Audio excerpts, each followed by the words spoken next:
Hello बच्चों, let's read the question. The question is a proton is kept at rest. A positively charged particle is released from the rest at a distance d in its field. Consider two experiments, in one in which the charged particle is also a proton, in other a progesterone. In the same time t, the work done on the two moving charged particles is. Options given है, option A, B, C and D. ठीक है बच्चों, तो यहाँ पे हमें एक experiment का एक एग्जांपल दिया हुआ है जिसके अंदर क्या है कि यहाँ पे एक फिक्स्ड क्या है, प्रोटॉन है. ठीक है, यहाँ पे रेस्ट पर है, तो इस प्रोटॉन के कारण, ठीक है बच्चों, ये प्रोटॉन है, इसके कारण क्या हो रहा है कि इसके पास में एक चार्ज पार्टिकल लाया जाता है. पहले केस में, पहले एक्सपेरिमेंट में एक प्रोटॉन, और दूसरे एक्सपेरिमेंट में क्या करते हैं, ये वापस प्रोटॉन है. इन दोनों के बीच की जो डिस्टेंस है वो हमारी कितनी दे रखी है, स्मॉल डी दे रखी है, और यहाँ पे जो पार्टिकल लाया जाता है वो है प्रोजेस्ट्रॉन. ठीक है बच्चों, तो पहले केस में तो पार्टिकल हमारा क्या है, प्रोटॉन है, ये हमारा प्रोटॉन, ठीक है, और ये भी प्रोटॉन है, ये फिक्स्ड है, और ये जो डिस्टेंस दे रखी है वो डी दे रखी है, यहाँ पे ये जो डिस्टेंस है वो डी दे रखी है. अब यहाँ पे ये जो है वो है प्रोटॉन, और यहाँ पे ये जो है प्रोजेस्ट्रॉन है. ठीक है बच्चों, तो प्रोटॉन का मास मान लेते हैं m1 है, और इसके ऊपर जो चार्ज होगा प्रोटॉन के ऊपर वो क्या होगा, E होगा, पॉजिटिव E. ठीक है, पॉजिटिव चार्ज होगा और E होगा. इसका मास क्या होगा, m2 होगा, और इसके ऊपर भी चार्ज क्या होगा, हमारा E होगा. ठीक है, प्रोजेस्ट्रॉन भी पॉजिटिव है. अब देखो क्या होगा कि जब ये प्रोटॉन के फील्ड के अंदर आएगा तो प्रोटॉन इसको क्या करेगा, रिपल्स करेगा, तो ये वापस इसको दूसरी तरफ फेंकेगा. ठीक है बच्चों, और यहाँ पे इसको प्रोजेस्ट्रॉन के ऊपर भी ई चार्ज है पॉजिटिव, तो ये भी दूर जाएगा. ठीक है बच्चों, अब देखो, अब इस प्रोटॉन के कारण जो फोर्स लगेगा वो कितना होगा हमारा. ठीक है, तो दो चार्ज पार्टिकल के बीच में फोर्स F बराबर क्या हो जाएगा, K Q1 Q2 upon R square. ठीक है बच्चों, K Q1 Q2 upon R square.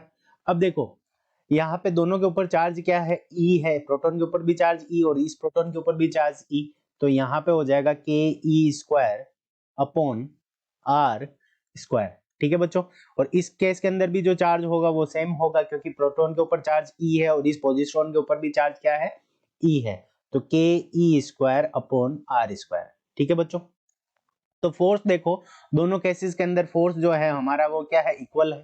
ठीक है, तो इसको F1 नाम दिया और इसको F2 नाम दिया, तो F1 इज इक्वल्स टू क्या हो जाएगा हमारा F2. ठीक है बच्चों, F1 is equals to F2. अब देखो हमारा जो वर्क डन होता है वो क्या होता है, work done is integral F dot dx. अब F दोनों के अंदर क्या है, सेम है, तो dx जितना चेंज होगा वही उसके अनुसार ही हमारा W निकलेगा, क्योंकि हमें इस क्वेश्चन के अंदर बताना है कि किसके अंदर वर्क डन ज्यादा है, बराबर है या क्या है. ठीक है बच्चों, तो ये किसके ऊपर डिपेंड करेगा, केवल और केवल dx के ऊपर डिपेंड करेगा. अब dx को हम कैसे लिख सकते हैं, एक्सीलरेशन इनटू टाइम स्क्वायर कर सकते हैं. तो देखो यहाँ पे F1 यानी न्यूटन के सेकंड लॉ से हम क्या लिख सकते हैं, F is equal to ma. तो यहाँ से क्या हो जाएगा m1 a1, इसके ऊपर जो एक्सीलरेशन लगेगा जब ये दूसरी डायरेक्शन में मूव करेगा तो ये एक्सेलरेट होगा, क्योंकि ये इनिशियली इसकी वेलोसिटी क्या थी, u थी, यानी जीरो थी, यानी फिक्स्ड से उसको छोड़ा गया तो ये वापस जाएगा तो एक्सेलरेशन लगेगा, is equals to m2 a2. ठीक है बच्चों, अब देखो जो प्रोटॉन होता है उसका जो मास होता है वो क्या होता है, प्रोजेस्ट्रॉन के मास से काफी ज्यादा होता है, तो m1 is greater than m2 यहां से हम लिख सकते हैं. तो यहां से हमारे पास में आ जाएगा m1 upon m2 is equals to a2 upon a1. ठीक है बच्चों, यानी देखो m1 बड़ा है m2 से, इसका मतलब यहां से हमारे पास में क्या आ जाएगा, a2 is greater than a1. ठीक है, यानी जो पोजिट्रॉन के अंदर जो एक्सेलरेशन होगा a2 उसकी वैल्यू क्या होगी, ज्यादा होगी, यानी ये ज्यादा दूर जाएगा. ठीक है बच्चों, सेम फोर्स के ऊपर ये क्या करेगा, ज्यादा दूर जाएगा, ये कम दूर जाएगा, तो यहाँ पे dx जो हो जाएगी वो हमारी क्या होगी, dx2, इसकी जो डिस्प्लेसमेंट होगी dx2 वो ज्यादा होगी किससे, dx1 से. ठीक है बच्चों, क्योंकि इसका एक्सेलरेशन कम है, तो dx2 is greater than dx1. ठीक है बच्चों, और f दोनों में बराबर है, तो वर्क डन यानी जो W2 होगा, यानी इस पोजिट्रॉन के केस में W2 इज ग्रेटर देन हो जाएगा W1. ठीक है बच्चों, तो पोजिट्रॉन के अंदर जो वर्क डन होगा वो ज्यादा होगा, और जो प्रोटॉन के अंदर जो वर्क डन होगा वो क्या होगा, कम होगा. ठीक है बच्चों, तो यही हमारा क्या है, करेक्ट आंसर है, W2 पोजिट्रॉन के अंदर जो वर्क डन होगा वो ज्यादा होगा.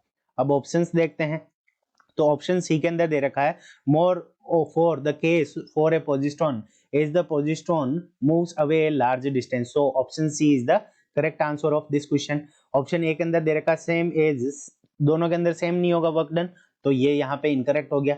Less for the case in the progesterone, तो ये इनकरेक्ट है क्योंकि प्रोजेस्ट्रॉन में वर्क डन ज्यादा होगा. Same as the work done by charge particle in stationary proton, तो ये भी क्या हो जाएगा, इनकरेक्ट होगा क्योंकि W2 की वैल्यू W1 से ज्यादा होगी. So option C is the correct answer of this question. I hope you understood it well. All the best.